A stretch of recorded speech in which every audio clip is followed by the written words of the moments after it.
Puntahan na natin mga bossing, etong tawag dito, pagpunta ni Inday Sara diyan sa pagpunta ni Inday Sara diyan sa London. O eto, panoorin natin mga bossing. Medyo medyo mahina, crappy lang yung yung sound nito dahil di ko alam sa London para mahina yata magkakapera yata akong katinang ilong ko. Anong oras yung Sona? Si Llamas ang totoong ama ni Granada. Putsang ina, kawawa, no? Nagkaroon nga sila ng show, parang laging full moon eh. Anong oras yung Sona? Hindi ko rin alam, di man ako interesado, pero wala akong magagawa, trabaho eh. Kailangan natin panoorin putang ina niyan eh. Oh, eto na nga, si Inday Sara, yung kanyang mga patutsyada, bago ang Sona ni Bongbong Marcos. Tingnan mo, sa Sona ni Bongbong Marcos, wala man may interes. Ang manonood sa Sona ni Bongbong Marcos, iilang mga congressman lang. Baka nga hindi lahat manood, 300. Tingnan mo naman ang tao rito sa London. Dinumog talaga si Inday Sara sa London. Pakita ko muna sa inyo nung dinumog si Inday Sara sa London. O, eto, panoorin nyo. Ayan o. Grabe o. Grabe o. O, nakita nyo ba yan? Pero magpapasalamat muna ako kay Tambiloslos. Tambiloslos, salamat sa iyo dyan sa Canada, mabuhay ka. O, tingnan ninyo, ang daming tao na yan. Ha? Sa London pa yan. Oo, hindi lang yan nasa isang lugar. Nasa malalayong mga lugar yan ng United Kingdom. Nagsipagpunta sila dyan para lang masilayan ang Inday Sara na sinasabi nila magnanakaw. Si Inday Lustay. Si Inday Baliw. Ano pa yung mga tinatawag nila kay Inday? Ilagay nyo dyan sa comment section. Si Inday Tanga. Si Inday Boba. O yan mga tawag nila kay Inday. Pantakin mo, lahat na ng adjective tinawag na nila kay Inday. Pero tingnan mo kung gaano karami, London pa lang ito ang tumatangkilik kay VP Sara Duterte. Puta, si Bongbong Marcos nga dito na nga sa Pilipinas eh.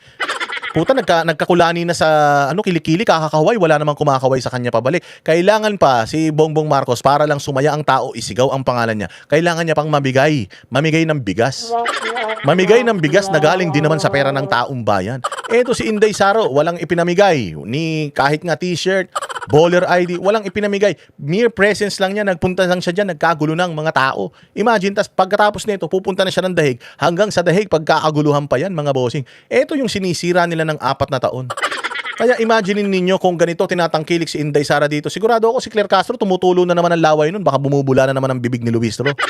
Dahil sa kabila ng kanilang ginagawa, pera ng taong bayan, ninakaw para lang siraan ang mga Duterte, tingnan mo pa rin, mahal na mahal ng mga taong bayan ang mga Duterte. Lahat ito mga botante ito. Sabi ko nga sa inyo, sa OFW pa lang, sulit na si Inday Sara. Kaya nga kayo mga OFW, kailangan magparehistro kayo. Bumoto kayong lahat. Kailangan ang lamang natin malaki. Kasi mandurugas ang COMELEC. Kailangan sobrang laki ng lamang natin. Kumbaga, kung tumakbo si Leni Robredo, kailangan ang boto ni Leni lilima lang. Ang boto ni Inday Sara, kailangan mga 100 million para talagang hindi kayang dayain. O, tingnan ninyo kung gaano kinatinatangkilik si Inday. Sigurado ako si Claire Castro, inggit na naman yan. O, paano mo ngayon to sisiraan? O, kayong mga vlogger ni Bongbong na mga abnormal. O, anong sasabihin niya? AI yan? AI yan. Hindi naman mga totoong tao yan. Hindi naman mga ano yan eh. Putang ina, anong tawag nyo dyan? Pinagkakaguluhan. Halos hindi na nga makalakad si Inday Sara eh. Hindi na makapunta dun sa stage eh. Yung stage nga nila, maliit lang eh. Oo, putya, pero grabe, ang daming tao nagsipagpuntahan dito. Anong araw ito? May pasok ito Umaga ito, may pasok. May pasok pero nagsipag-absenan niyang mga yan para makita si Inday Sara. Sabi ko nga sa inyo, pag namatay si Bongbong, kahit salamay niya kahit mamigay ka ng libreng sopa sa lamay niya, walang pupunta Dito kay Inday Sara, walang libre, walang ayuda, siya lang. O, kita mo naman, nagkagulong mga Pilipino.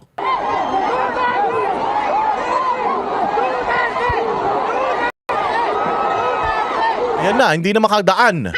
Hindi mo na makita. Ang laking babae niya ni Inday Sara. Halos kasing tangkad ko yan. Bagay nga kaming maging mag-asawa niyan. Kaya lang, naunahan lang ako ni Man Scarpio Pero matangkad yan si Inday Sara. Kita mo, hindi makita sa dami ng tao.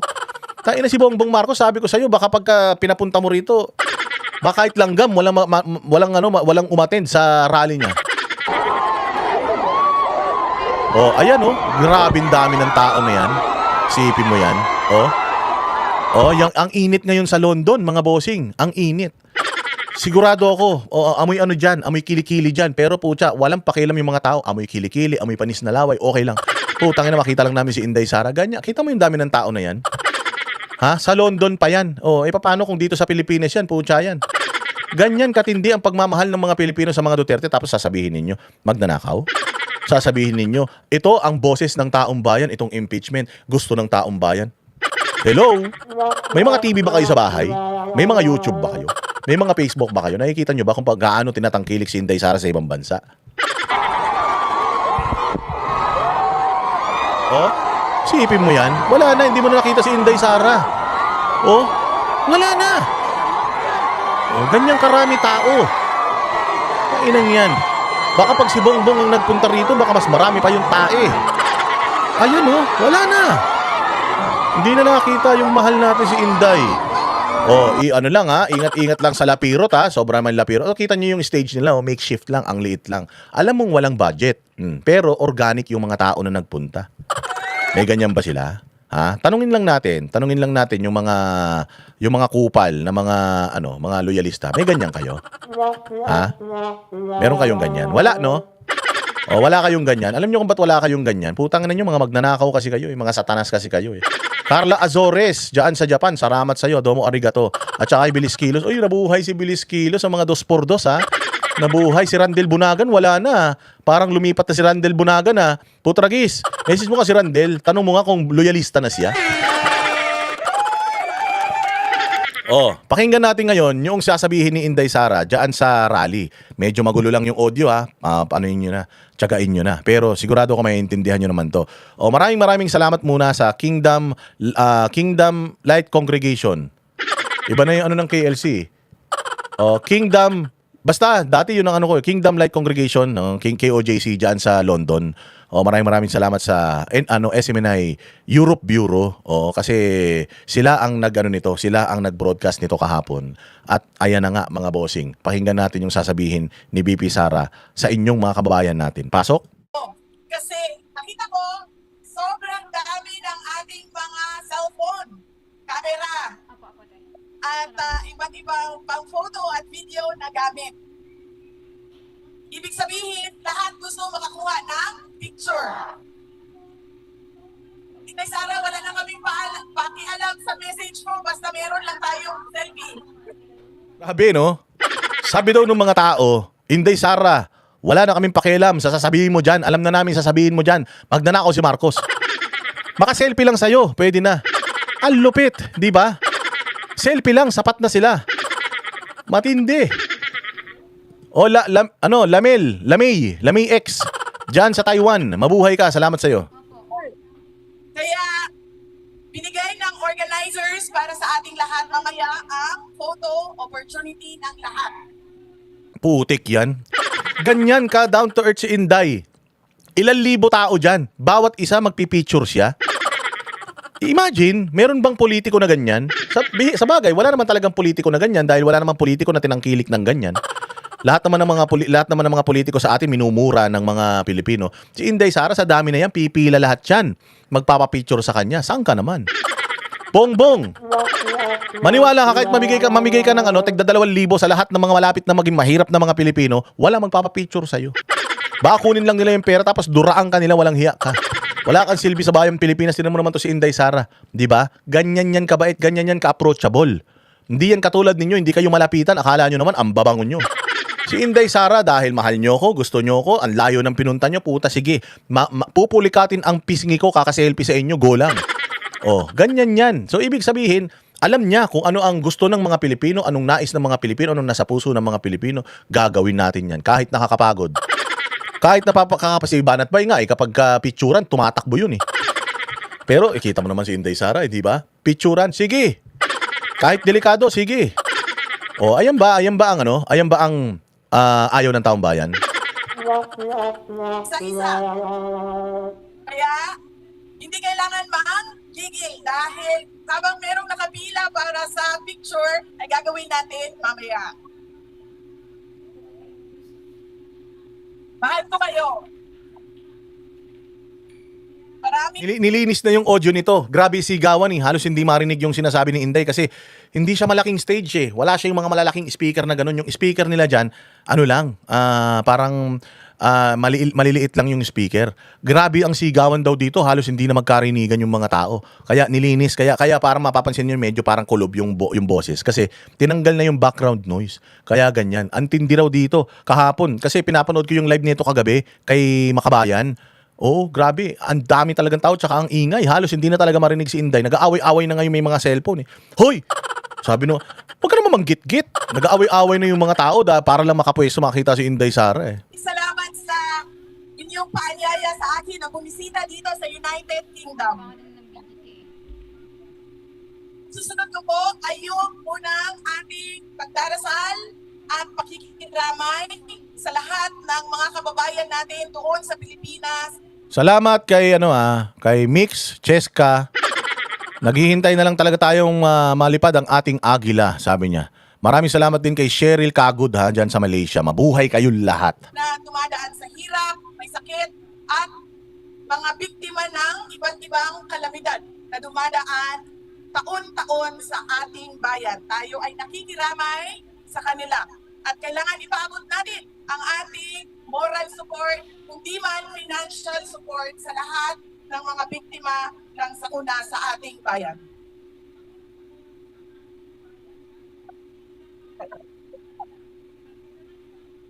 Maraming salamat, ma'am. Mahal ko din kayo.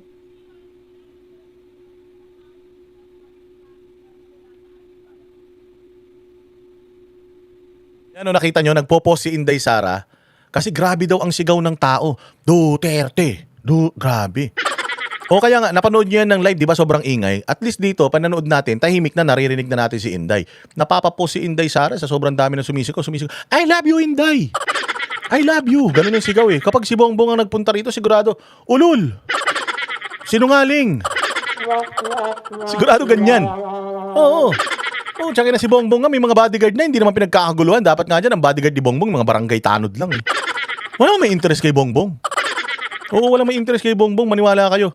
Kung ako, halimbawa ako, gusto ko bang gusto ko bang mamatay ng maaga yan si Bongbong? Hindi, mas gusto ko na mamatay siya sa sakit. Mas gusto ko na na makulong siya at paghirapan niya lahat ng mga ginawa niya sa mga kababayan natin, kay Pangulong Duterte, lahat ng mga political prisoner ngayon, dapat maranasan niya yan. Dahil yan si Bongbong, pag yan ikinulong mo, inilagay mo yan sa mabantot na kulungan, sigurado ako mapapabilis ang buhay niya. Bakit hindi yan sanay sa ganun? Sanay yan sa sarap ng buhay. Kaya yan, takot na takot makulong yan. Kaya ginagawa niyan lahat para lang hindi maano si Inday Sara. Para lang hindi ma-elect si Inday Sara.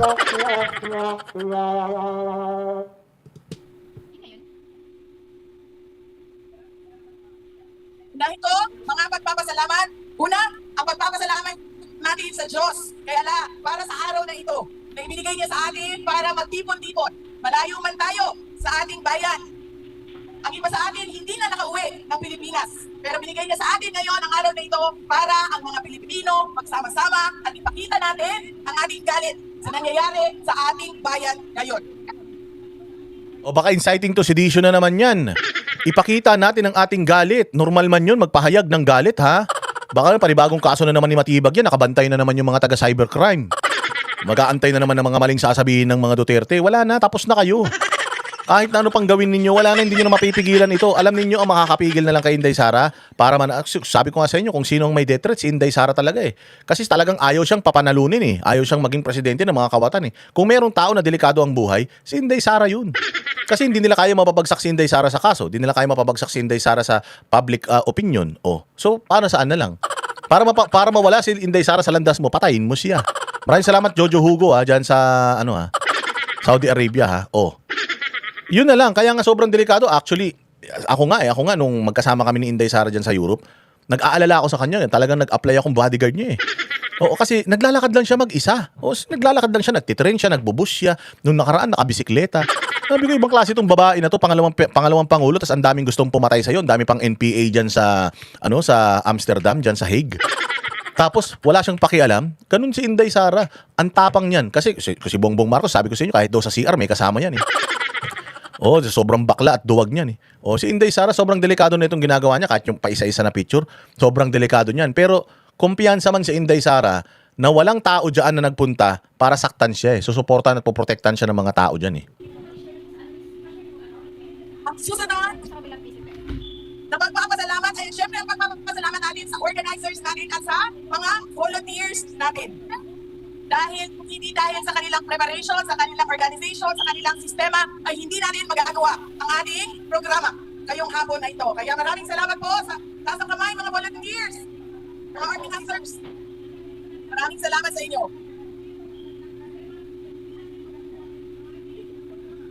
Lahat, hindi nakatanggap ng maleta. Kailangan po tayo sa mga ano.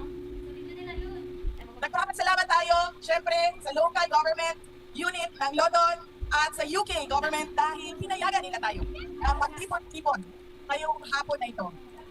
Ang susunod na magpapasalamat ay mula sa akin para sa inyong lahat. Marami ang nagbiyahe sa iba't iba. Kaya galit na galit sila eh. Ay, grabe naman si Ani Jaramilya. Wala na. Tapos na, Boss D, one more time, watching from Sunnyvale, California. Shout out sa lahat na nandito sa live. Maraming salamat sa iyo, Ani Jaramilya, ha. Mabuhay ka at sana mas dumami pa ang blessing mo. Sa sobrang dami ng blessing mo, hindi mo na maisara yung pitaka mo. Maraming salamat sa iyo. God bless you at ang buong mong pamilya. Sana humaba pang buhay ng mga pamilya mo, asawa mo, ng nanay at tatay mo, mga kapatid mo, pati yung mga kapitbahay mong chismosa. Pahabain na rin natin ang buhay dahil sa pagiging generous mo. Mabuhay ka.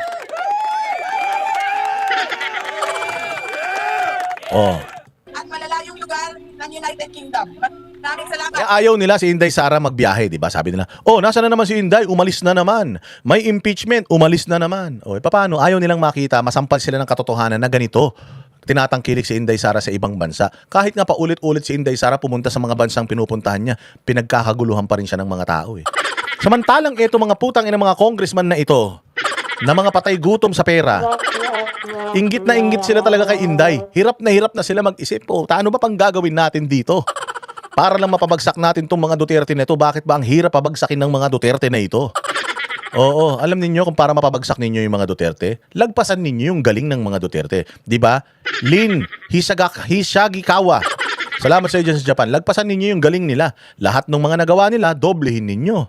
Lahat ng mga ng mga pagmamahal nila sa bayang Pilipinas, doblehin ninyo. Huwag kayo magnakaw. Mamahalin kayo ng mga Pilipino. Kung gusto nyong talunin ang mga Duterte, kung ano yung nagawa nila sa Davao, diyan sa mga probinsya nyo, dapat doblehin nyo pa.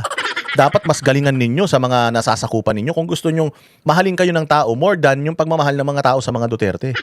Tangina ninyo, panay ang sira ninyo. Ano, si Inday lustay. Si Inday nananakit yan ng sheriff. Ay, si Inday mainitin ang ulo niyan. Eh, kita nyo, bakit gustong-gusto ng tao?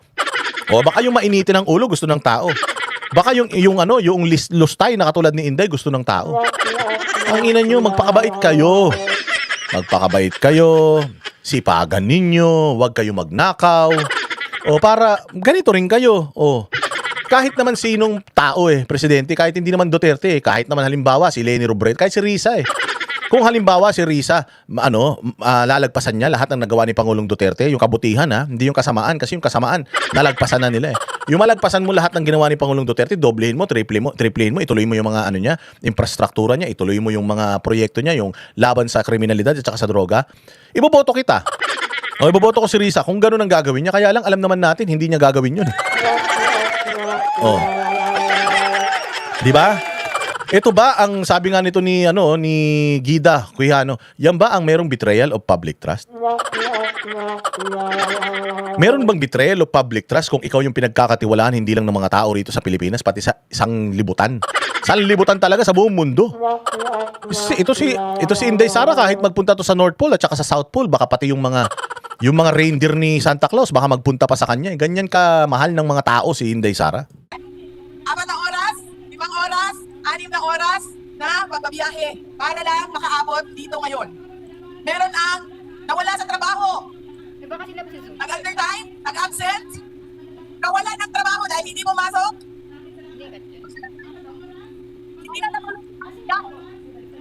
hindi na natuloy ang lakad dahil ibinigay ninyo ang oras ninyo para sa ating pagtitipon ngayong araw na ito. Maraming salamat.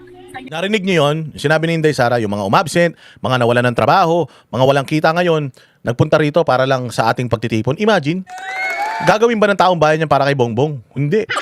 Sabi ko nga sa inyo, kahit mamigay ng bigas yan sa sa huling lamay niyan, baka wala magpunta Alam niyo, ikakwento ko lang mabilis, diyan sa Hague.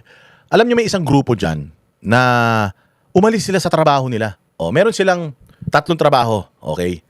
Doon sa 3 trabaho nila, kasi nagkikita-kita mga tao dyan sa Duterte Street, alauna, alas 2 ng tanghali. Kasi alas 3 ng hapon, yung pasok ng tama ba, alas 3 ng hapon? Hindi pala. Alas 12 ng tanghali yung pasok ng mga Duterte, labas sila ng alas 4, alas 3 ng hapon. So, yung mga tao dyan, alas 2, nagtitipon-tipon na dyan. Dadalhin nila yung standee, dadalhin nila yung mga pagkain. Alam mo ba na nag-resign sila sa mga trabaho nila? nagsialis sila sa mga trabaho nila. Sa tatlong trabaho nila, inalisan nila yung gitna. Ang trabaho nila umaga at saka gabi na lang. Kasi nga, gusto nilang pagserbisyohan yung Duterte Street. Ganun ang sakripisyo ng mga tao sa mga Duterte. Kahit mawalan ng kita, kahit mawalan ng trabaho, basta lang may pakita nila yung suporta sa mga Duterte. Ganyan sila. Sabi nito, Bibian, punta ka rito sa Japan, itutulak kita sa tulay. Grabe naman si Maricho, Maricho dyan sa, sa Japan, galit na galit, gusto manakit. Yung lahat.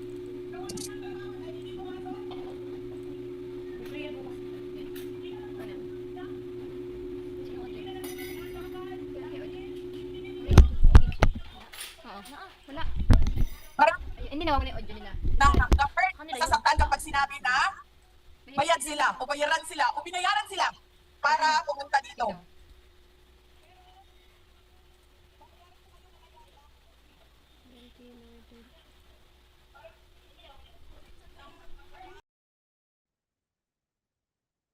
Dahil lang ha, yung audio, hinahanap natin yung may magandang audio. Sa pagpapasalamat, gikan sa amo ang pamilya Duterte. Dako kaayo mi ugutang nga kapuputon kaninyong tanan mga kaigsuonan namo sa higayon na ginahatag ninyo kanamo nga makaserbisyo sa ato ang nasod.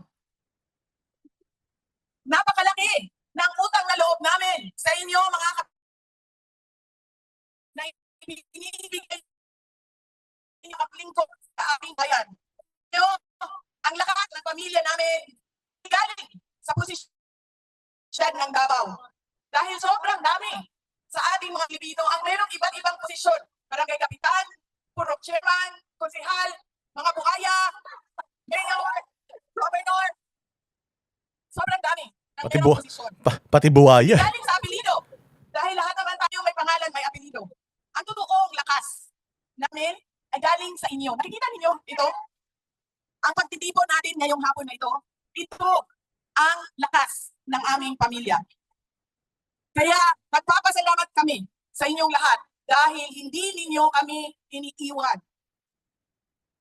Noong hindi pa Pangulo si President Duterte, nandiyan na yung suporta ninyo. Nung naging Pangulo siya, buong-buo ang suporta ng taong bayan. At ngayon, na walang-wala, yung pamilya namin ay nandyan pa rin kayo, mga kababayan. Maraming salamat sa inyong lahat. Maraming salamat kaninyong tanan. There you have it, ladies and gentlemen. The 15th Vice President of the Republic of the Philippines. Salamat pala, sugod pala to. Ang susunod ay, may time limit tayo sa Walang time limit. Mas parang pa ng hate, so hanggang alas 12 tayo ngayon. Susunod na pag-uusapan natin ay ang pagmumukha ng isang adik. Yun na.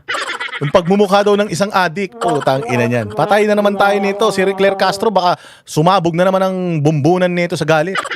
Pag-uusapan na daw yung adik, patay. Eto na, pakinggan nyo mga kababayan. Joke lang. Kaya sana, great threats! Ang susunod po ay ang estado ng ating bayan. Ano naman natin ang problema? Di ba nga, kaya nga kayo nandito sa ibang bayan.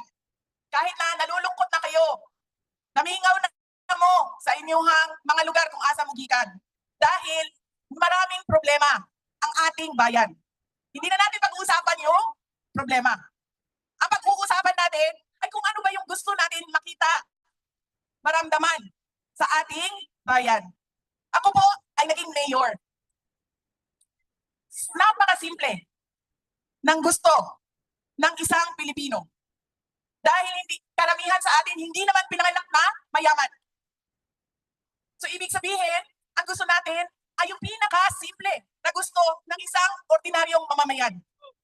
Makapag-aral na maayos ang ating mga anak na may dekalidad ang edukasyon. Ngunit, kung nakikita ninyo, karamihan ng ating mga kabataan ay nasa public schools. Pero ang antas ng kalidad ng ating mga paaralan at edukasyon ay kulang na kulang. Paano natin nalalaman yun? Dahil nakikita natin yung performance ng ating mga kabataan. Kung ikumpara natin sa average na performance ng ibang mga kabataan sa ibang lahi at sa kanilang grade o grado. Ang gusto natin, tayo ay makapagnegosyo na hindi tayo nasa scam. na hindi tayo pinapahirapan ng local government unit sa mga requirements. Magnegosyo na maliit, napakalaki ng hingi. Napakalaki ng tax. Hindi pa kasama doon ang corruption. Mula sa barangay permit hanggang sa building permit, papunta sa mayor, sa city treasurer, sa lahat ng antas kung saan kailangan natin ng permit. Negosyo, hindi pa nagsisisina, wala na ang negosyo. Ang gusto natin, El Panto, salamat sa iyo ha. Si VP pinakikinggan sa abroad, sa Bangag. Si Bangag minumura. Totoo naman yan, totoo yan. trabaho. Pero walang available o walang opportunity sa trabaho. Ang nangyayari at graduate knowledge, education. Pero umaalis sa ating bansa, nagtatrabaho sa hotel, nagtatrabaho bilang carer dahil walang oportunidad na trabaho sa ating bansa. Ang gusto natin, lumabas tayo sa bahay natin, tayo natatakot na mawawala, i-snatch ang ating bag, ang ating cellphone, ang ating mga alahas. Ang gusto natin, yung ating anak, lalaki man o babae yan, at bakla, boy, lalaki man o babae o LGBT man yung anak natin, hindi tayo natatakot. Na ma-rape, masaksak, ma-hold up, mamatay, patayin, o hindi na makauwi ng buhay sa ating mga bahay. Napakasimple. Ako, gusto ko na ang anak ko lalabas, pupunta ng paaralan, na sigurado ko na walang mangyayari sa kanya. Na ako, lalabas, pupunta sa trabaho, na maayos ang mga terms of employment ko. Maayos ang sweldo, ang sahod ko. Kasi kung makikita ninyo, kung ikumpara ninyo, sa Pilipinas, sinasabi natin, mahal. Mahal ang cost of living. Mahal ang gasolina, mahal ang pagkain, mahal ang renta, totoo yan. Pero kung makikita din ninyo, sa ibang mga lugar, sa labas ng urban centers, mura lang ang cost of living. Kung ikumpara natin sa averaging. Pero, bakit hindi tayo namumurahan? Dahil sobrang baba ng sweldo. Kaya nauubos pa rin yung pera natin, may trabaho man tayo, ubos siya sa pagkain, ubos siya sa pagbayad ng renta. Hindi na nga tayo makabili ng sarili nating bahay. Sa mga lugar ninyo, at sigurado ako, karamihan sa inyo, galing sa mga maliliit na munisipalidad sa mga probinsya. Sino ba ang may mga malalaking bahay? Di ba kayo lang? Di ba? Yung mga nakapagtrabaho sa abroad, ang semento ang bahay. Pero yung classmate niyo na naiwan doon sa Pilipinas, na hindi lumabas. Ito. Itong sinasabi dito ni Inday Sara na, alam niyo, pumunta kayo sa Pilipinas. Sino doon? Sa mga probinsya ninyo, probinsya ha, wag na sa syudad. Kasi yung syudad, alam naman natin, ano yan nakafocus dyan ang gobyerno sa syudad eh. Sa mga probinsya, dyan sikat ng mga Duterte eh. Sa mga far-flung areas ng Luzon, mga northern province, sa Luzon, southern Luzon, wag na sa Metro Manila. Actually, sa Metro Manila nga, tumataas na si Inday Sara eh. Sa Visayas, Mindanao, mula mo sa mga kaibot-ibuturan ng mga na mga barangay dyan, mga bossing. Dito mo malalaman talaga na si Inday Sara, kilala niya yung mga Pilipino eh. At alam mo na si Inday Sara, mga Duterte, lived among us, or live among us, mga masang Pilipino. Ito yung sinasabi ko eh. The reason why si Leni Robredo, si Rizon Tiveros, at kung sino-sino pa mga putang ina mga dilawan, lalo-lalo na ito asawa ni Bongbong, the reason why people despise them, ayaw sa kanila, kasi nga, hindi sila makakonek sa tao eh. Bakit? Hindi sila nanggaling dun eh. Hindi sila namuhay kasama ng mga maliliit na mga maliliit na mga kababayan natin Pilipino eh. Ito si Inday Sara, alam niya eh. Pumunta kayo sa mga probinsya. Sino doon ang mga bato ang bahay? Bato ang bahay ha, bato. Kahit walang palitada. O kasi lahat ng bahay yan halos sa probinsya, puros mga pawid yan eh. Bato ang bahay. Sino dito ang bato ang bahay? Ang bato ang bahay, bukod sa gobernador, bukod sa mga taga-gobyerno, ang bato lang ang bahay, yung mga nakapunta sa ibang bansa, iilan man lang kayo. So alam niya na ganun ang sistema sa mga probinsya, na ang yumaman lang doon may kaya, yung mga nakapag-abroad. Kaya gusto ng mga tao lahat pagka abroad. Kaya ganun ang mindset ng tao dahil nakikita nila yung kapitbahay nilang abroad. Uy, taga-Saudi yan, seaman yan. Kaya yung bahay nila bato eh. Gusto ko rin magkabato yung bahay, kaya aalis ako. Ganun ang utak ng mga Pilipino eh. Kaya yun yung gustong baguhin nila Inday Sara eh, na ang mga Pilipino hindi na umalis ng Pilipinas. Hindi naman aalis ang Pilipinas ang Pilipino kung maayos ang bayang Pilipinas. There's no place like home. Akala nyo ba ang sarap-sarap ng buhay ng mga kababayan natin OFW? Ako, nagtrabaho din ako sa abroad for some time. Ang lungkot, lalo na pagka Pasko, bagong taon, may okasyon, birthday nanay mo, birthday ng tatay mo, reunion ng mga kaklase mo. Ang lungkot, why? Kasi ikaw, nandoon ka, mag-isa ka, pag may sakit ka, mag-isa ka, wala kang katulong. Tapos dito sa Pilipinas, ang sarap ng buhay ng mga kamag-anak mo, pag video-video kayo, mga wala man trabaho. Akala nyo ba sarap ng buhay nila dyan? So yun yung gusto nila, makabalik na tayo lahat sa Pilipinas, everybody happy. Ayusin natin ang bayang Pilipinas, bumalik kayo rito, everybody happy. Ganun. O katulad dyan, si Putragis. Taga ano yan? Taga rito yan sa Quezon City. Taga Pampanga ba yung misis mo? Mayaman to sa Amerika. Meron siyang sariling home care. Yung parang basta mga home care, alam nyo yun, yung mga nag-aalaga ng mga matatanda, may sarili siyang kumpanya doon. Iisa man ang anak niyan. Ang anak niyan nasa Massachusetts Institute of Technology, MIT, panis. Mayaman niya mag-asawa na yan. Walang hiya na yan. Tinan mo, hindi pa umuwi ng Pilipinas. Masaya ba sila? Masaya sila. Mayaman sila doon. Naka-sports car yan. Pinapakain ako niyan sa masarap na pakainan. Saan ba tayo kumain? Sa Fogo de Chao. Maraming pera yung tao na yan. Pero masaya ba siya sa abroad? Masaya siya sa sarili niya, pero mas masaya ka kapag nasa Pilipinas ka kasama mo yung mga mahal mo sa buhay. Sinisinghot mo yung hangin ng Pilipinas, di ba? Kahit gaano ka kayaman sa abroad, gusto mo pa rin umuwi sa Gusto mo pa rin umuwi sa bayan mong Pilipinas eh. Yun yung gusto ng mga Duterte. At hindi yan naiintindihan nito nila Bongbong. Putang ina sila Bongbong, gusto nila mag-abroad kayo para may pera kayong papadala sa amin. Putang ina ng mga yan. Ang tingin ng mga yan talaga sa atin, mga hayop tayo eh. Hindi nag-abroad, hindi nakipagsapalaran sa ibang bansa. Lubog sa utang. Napakasimple ng gusto natin na makita sa ating bayan. Pero bakit kailangan umalis sa sariling bayan para lang maabot natin ang mga pangarap natin sa sarili natin at mga pangarap natin para sa pamilya natin? Marami, alam niyo ba, na marami ang kanilang tinitingnan ay mag-aral ako, makapagtapos ako, at mag-abroad ako. Parang naging normal na lang para sa mga Pilipino ang pangarap na abroad. Mali yun. Dahil dapat ang sariling bansa mismo natin nagbibigay sa atin ng oportunidad. Hindi na kailangan natin umalis, ngunit pwede tayo umalis kung gusto natin.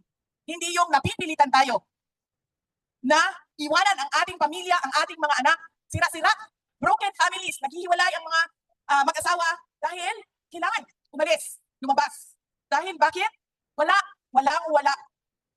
ang opportunity sa ating pagkakataon. Pansinin lang natin yung comment na to bago natin i-block. Binabaha na ang Davao, si Sara at Baste, walang pake, nasa Netherlands. Unang-una si Baste, nasa Pilipinas na.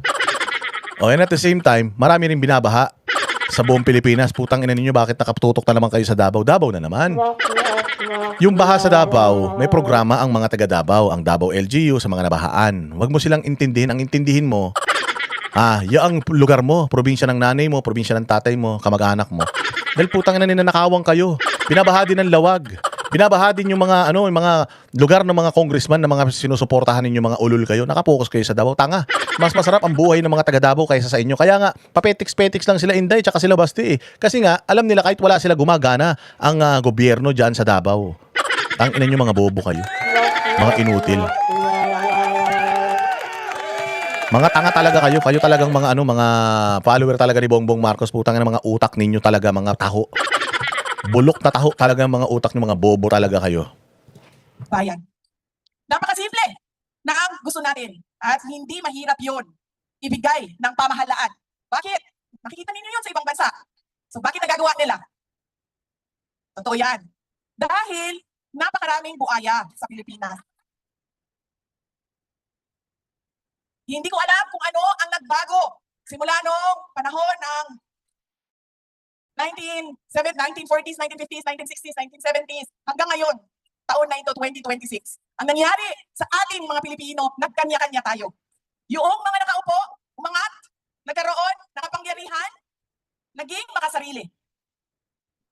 Bahala na kayo sa buhay ninyo, basta ako, nakaangat na ako. Hindi ko alam. Hindi ako social worker, hindi ako sociologist. Hindi ko alam anong nangyari sa atin. At ang nangyari pa, kapag hindi ka sumabay, umayon sa kanila, ay ikaw ang mali at ikukulong ka. Ganon ang nangyayari sa ating bayan ngayon. Napakasimple ng gusto natin. Alam naman natin pwede. Dahil nakikita natin sa ibang bansa. Pero, hindi natin nakikita dahil naging makasarili. May kapangyarihan at yung kanilang pagiging makasarili ang naging tama. At lahat tayo naging mali. Kulong kayong lahat. Ganon ang estado ng ating bayan. God bless you too. God save the Philippines.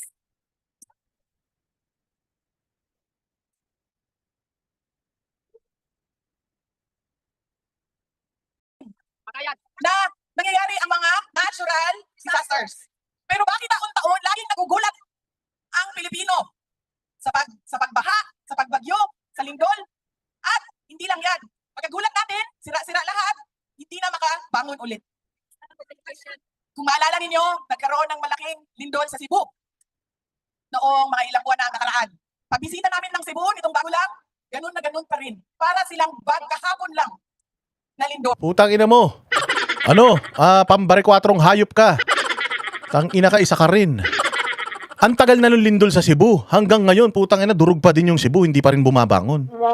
Walang hiya ka pambare-kwatro, TikTok ka ng TikTok, buwisit ka, ginamit mo rin mga Duterte, putang ina ka para manalo kang hayop ka. Pati si Pastor Kibuloy, ginamit mo patarattada ka. Walang hiya, parehas ka rin ni Bongbong. Manggagamit ka rin, buwisit ka. Di ba dyan sa Cebu, tamo, nagpunta raw siya sa Cebu nung nakaraan, ganun pa rin. Yung mga nalindol sa Cebu, parang kahapon lang yung lindol. Ang tagal na nung lindol, kalahating taon na eh. Galing na nga kami doon eh, ang SMNA Foundation, namigay na kami ng mga ayuda doon eh. Tapos hanggang ngayon, ganun pa rin ang itsura ng Cebu. Ang inang ano yan. Kaya ng gobyerno na ito. Namimigay ka na bongbong ng bigas kung saan-saan dito sa Metro Manila. Tarantado ka. Nasa mga probinsya yung may problema, hindi dito sa Metro Manila, ulul. Namigay sa Muntinlupa, namigay sa San Juan, namigay sa Maynila. Ang ina ka, mamigay ka ng tulong doon sa mga nangangailangan ng tulong. Pumunta ka sa mga probinsya.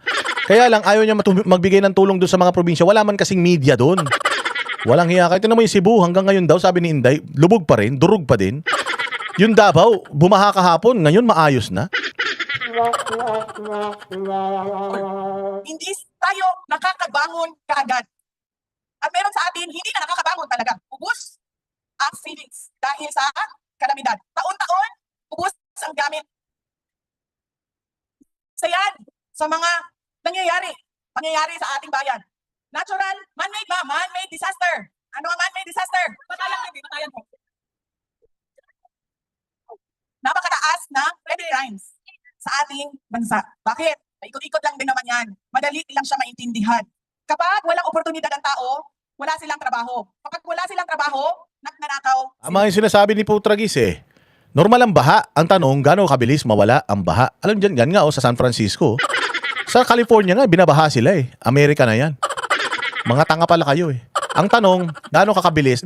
Force of nature yan. Hindi mo yung mapipigilan. Ang tanong, papaano mo re-reaksyonan, re-respondihan yung pangangailangan ng mga taong nababaha? Alam niyo ba dyan sa Amerika, ang gaganda ng mga bahay dyan, pag tumama dyan yung ipo-ipo, putang ina, ano yan, lusaw lahat yan. Sa Japan, grabe, pag nag-tsunami, mapipigilan mo yung tsunami? Tanginang yan, mapipigilan mo yung force of nature? Hindi mo mapipigilan yung force of nature. Pero yung mga struktura na ginagawa mo, kahit papaano, yung force of nature na 100% yung tama sa'yo, at least 50% na lang nabawasan. Konti yung mamamatay. So yung baha dyan, kayo General Torres, lahat ng mga bobong tangina ninyo, tinitingnan ninyo yung baha sa Davao, sa buong Pilipinas nagbabaha, biglang hinahanap nyo may corruption sa Davao, putang ina ninyo, yung corruption sa ibang lugar, di nyo tinitingnan, mga gago kayo. Lahat binabaha. Ang tanong, papaano nagre-responde? Anong programa meron? Nawawala ba kagad? May rami bang namatay? Yun ang tanong. Mga bobo talaga kayo eh. Ha? Kasi yun yung pinakamadali para sa kanila. Pinagtan mo ang illegal na droga, nagkakaroon na ng mga crimes against person. Rape, patayan, kidnapping. Ganon ang nangyayari sa ating bayan. Hindi lang tayo bugbog sa natural disasters, bugbog din tayo sa man-made calamities. O kagagawan lang din ng tao Hindi naman kasalanan ng taong bayan, kundi kasalanan ng iilan ng mga nakaupo sa pwesto. Dahil, babalik tayo ulit, nandun tayo sa nagkanya-kanya na. Ang mga leader natin, nagkanya-kanya na ang mga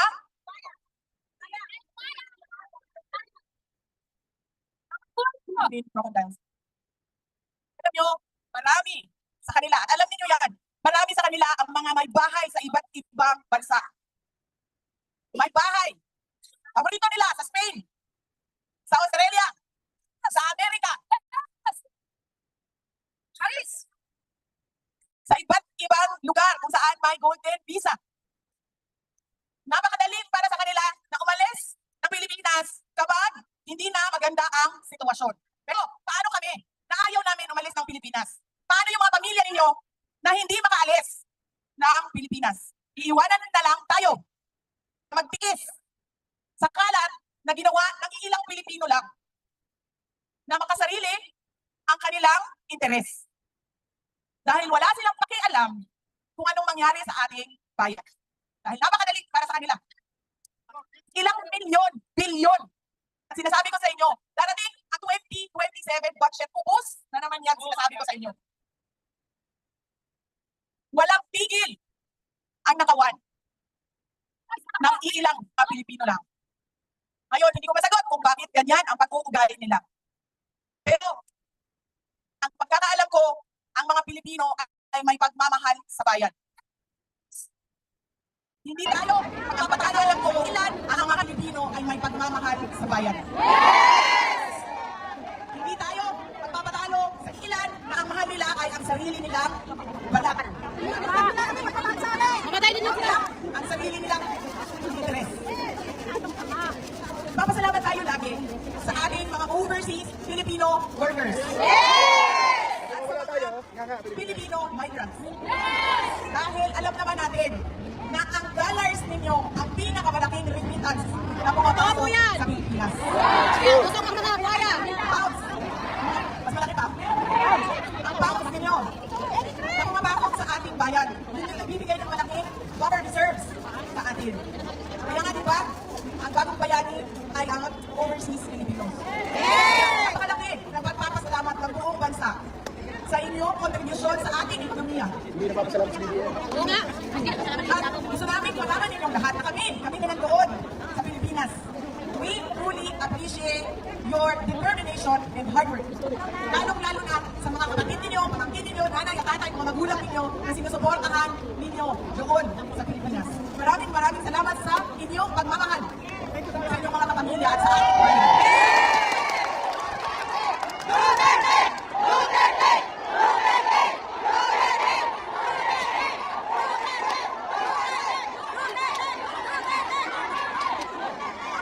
Pangarap natin ang araw na pwede tayong uwi sa Pilipinas. Retire sa Pilipinas.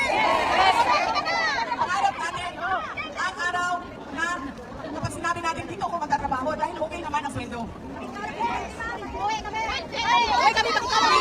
Dito, trabaho ng isang tao lang, ng dalawang tao lang, kundi trabaho ito ng isang sambayanan. Kailangan natin matulong-tulong para na maibalik natin sa ating bayan ang tapang at malasakit! Oy, speaking of tapang at malasakit, ha? Pagka si Inday Sara presidente na, tutuloy-tuloy na namin yung tapang at malasakit dyan sa SMNI. Oo, ang host dyan, ang pogi, si Boss Dada at si Banatbay.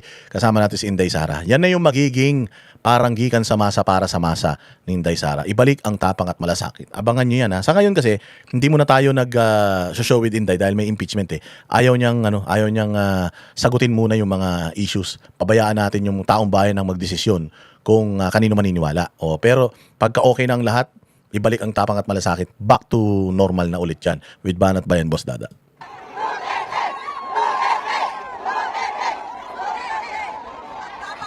At malasakit na nakikita natin sa puso ng mga Pilipino na nawala. Hindi natin alam kung bakit. Pero dapat alalahanin natin na ang bayan natin ay para sa ating mga anak. Dahil ano ba ang edad natin lahat na nandito ngayon? 16, 17, naiwan sa atin. 20 years, 35 years. Pero ilang taon ang naiwan para sa ating mga anak? 50, 70 years. Ibig sabihin, dapat paniguraduhin natin na 70 years from now, mas maganda, maayos, malakas, tunay kalambukan, tunay kalinaw ang atuang masod para sa ating mga anak. Ayaw natin na 70 years from now, Salamat dun sa nag-Gcash kay Boss D ng 500 pesos ha. Salamat, may pangkapi na ako. Mabuhay ka. ang ating mga anak ay tulad ng ating mga overseas Filipinos ngayon. 16 hours na tatrabaho para lang masuportahan ang pamilya na naiwan sa Pilipinas. Mga kababayan, ibalik natin ang tapang at malasakit. Hindi siya trabaho ng isang tao lang. Trabaho natin yan para sa ating mga anak, mga apo. Mga kababayan, ang lahat ng ginagawa natin ay para sa Diyos, sa bayan, at sa bawat pamilya Pilipino. Shukran.